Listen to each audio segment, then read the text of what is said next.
Sosialisasi ini diharapkan dapat meningkatkan partisipasi satuan pendidikan dalam upaya pemulihan pembelajaran, membantu mengakselerasi kualitas pendidikan kita, serta memberikan solusi atas hambatan yang dialami ibu dan bapak guru dalam menjalankan perannya sebagai pendidik.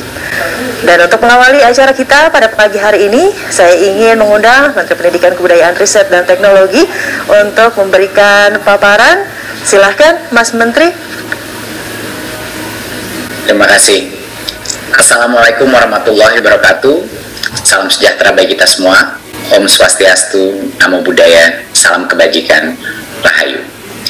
Yang terhormat pimpinan dan anggota Komisi 10 DPR RI, yang saya hormati pimpinan kementerian dan lembaga terkait, ibu dan bapak perwakilan dari pemerintah daerah, organisasi kemasyarakatan, asosiasi profesi guru, penyelenggara pendidikan, organisasi internasional dan mitra pendidikan, perguruan tinggi dan organisasi keilmuan, dan tentunya ibu dan bapak pendidik, orang tua, dan adik-adik pelajar yang hebat di seluruh Indonesia.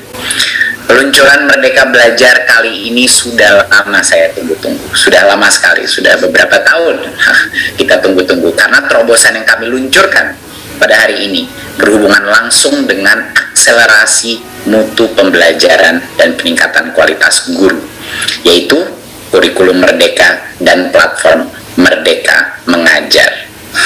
Izinkan saya menyampaikan paparan. Ya, tidak kita bisa prediksi, tapi dalam semasa pandemi ini kita sudah berhasil meluncurkan 15 episode Merdeka Belajar. Kami merasa sangat beruntung bahwa tim kami terus termotivasi walaupun dengan semua tantangannya, tapi kami terus memperjuangkan transformasi Merdeka Belajar walaupun dengan segala tantangan pandemi. Dan hari ini dengan senang hati kita akan memaparkan episode ke-15, salah satu episode terpenting, yaitu kurikulum Merdeka dan platform Merdeka Mengajar. Kita semua sudah tahu bahwa Indonesia mengalami krisis pembelajaran. Ini sudah kita alami dalam 20 tahun terakhir. Kita dalam angka tes PISA, yaitu tes internasional yang mengetes numerasi, literasi, dan sains, kita mengetahui bahwa kinerja kita relatif ke negara-negara lain masih sangat perlu diperbaiki. Ya, tidak ada peningkatan yang signifikan dalam 10-15 tahun terakhir, dan 70% siswa usia 15 tahun kita ada di bawah kompetensi minimum untuk membaca dan untuk matematika. Ini makanya kita harus menyebut ini sebagai suatu krisis, dan suatu krisis membutuhkan solusi-solusi yang juga luar biasa untuk bisa mengejar ketertinggalan kita. Berikut.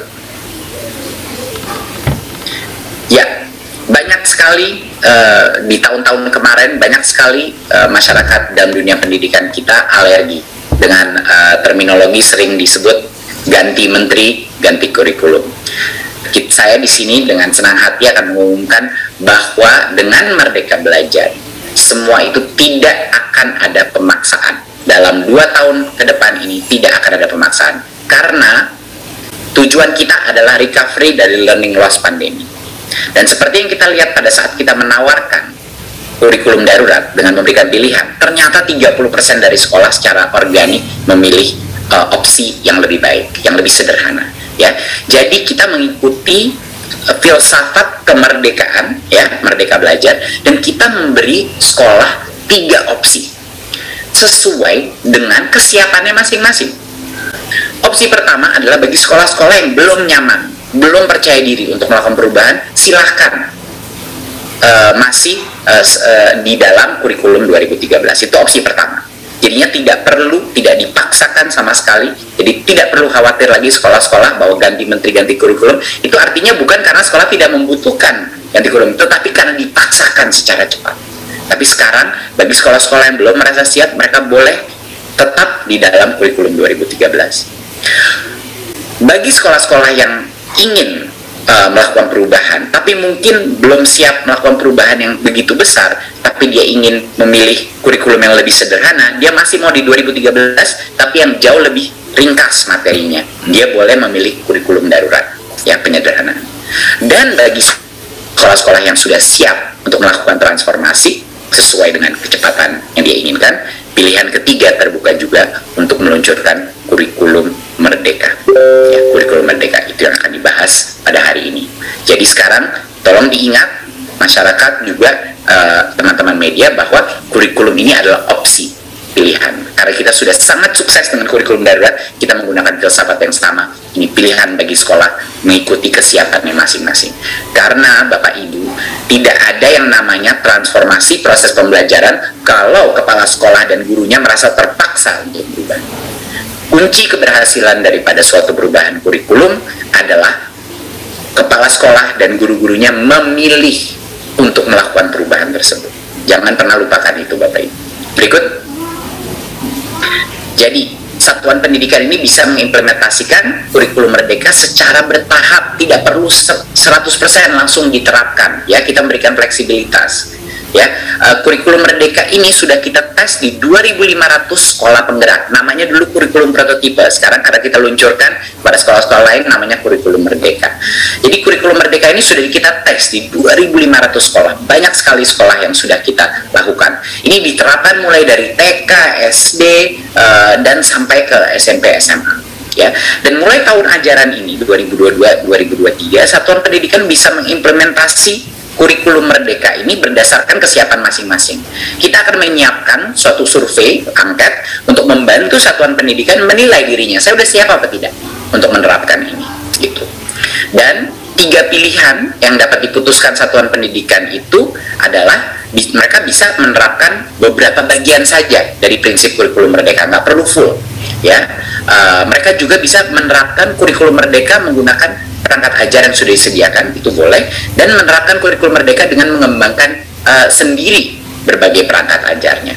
Jadinya bahkan bagi yang ingin maju ke kurikulum merdeka, mereka boleh memilih mau tahun berapa dulu mulainya, apa elemen-elemen yang ingin mereka masukkan dulu. Ini sesuai dengan kesiapan sekolah masing-masing.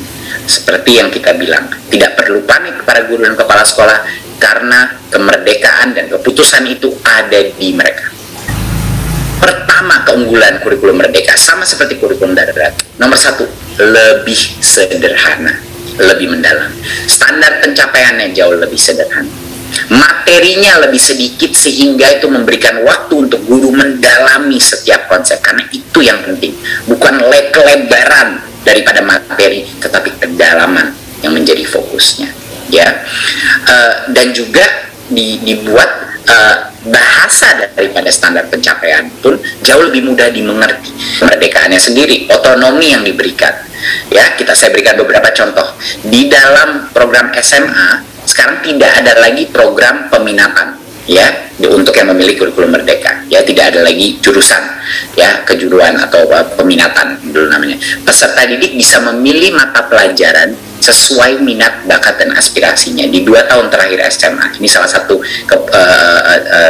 keputusan atau choice atau pemilihan yang bisa diberikan kemerdekaan bagi anak-anak kita yang sudah mulai masuk dalam umur dewasa untuk bisa memilih. Berarti dia tidak terkotak-kotak kepada misalnya IPA atau IPS saja. Mereka bisa memilih sebagian IPA, materi mata pelajaran IPA, sebagian IPS, dan itu adalah suatu hal yang sudah dilakukan di banyak sekali program-program kurikulum internasional. Sudah banyak sekali program-program di negara-negara maju yang memberikan pilihan bagi anak-anak kita, karena dari kecil mereka sudah dibiasakan untuk bisa memilih dan akuntabel akan keputusannya dia. Dan guru ini diberikan hak untuk mundur apa maju di dalam kurikulum itu, di dalam suatu fase sesuai dengan tahap pencapaian dan perkembangan murid-muridnya. Ini adalah suatu perubahan yang luar biasa diminta oleh semua guru. Banyak sekali guru-guru yang komplain kepada saya bahwa walaupun anak-anaknya belum siap maju ke depan, dan makanya kita melihat survei, banyak sekali anak-anak kita di daerah-daerah yang lebih tertinggal itu udah tertinggal 2 tahun bahkan pembelajaran, ya, karena guru itu terpaksa untuk terus maju tanpa memikirkan siapa yang ketinggalan. Jadinya guru ini bisa memilih. Kalau misalnya guru itu merasa dia mau lebih cepat, itu bisa. Kalau guru itu merasa dia mau pelan-pelan dikit untuk memastikan nggak ada ketinggalan, juga bisa.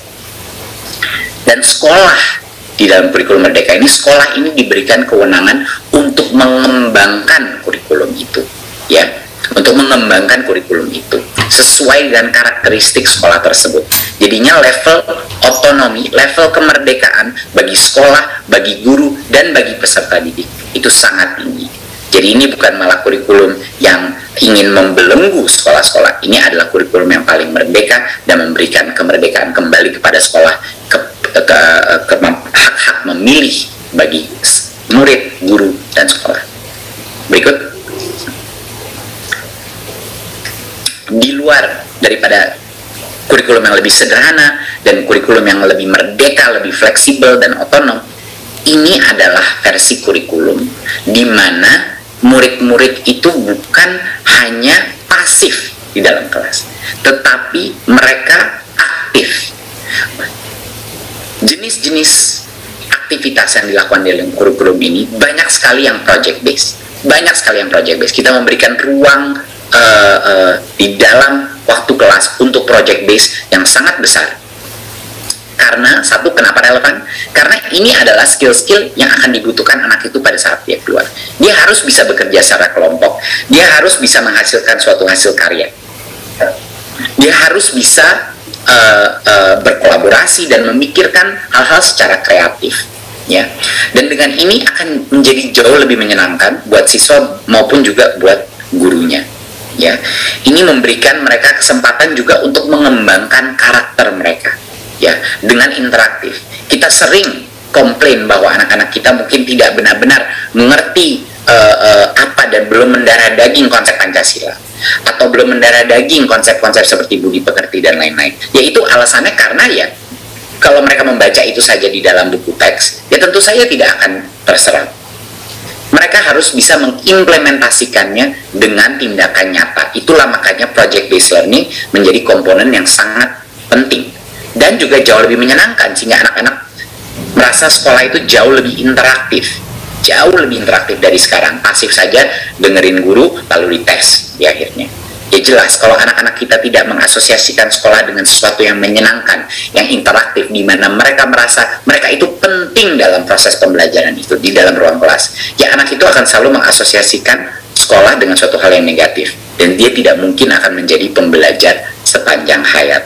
Jadi ini adalah elemen ketiga yang terpenting untuk bukan hanya pendidikan skill masa depan dia, bekerja di dalam knowledge economy, di mana ada digital revolution dan lain-lain, dia bisa berkolaborasi, kreativitas dan critical thinking, tetapi juga pendidikan karakter dia.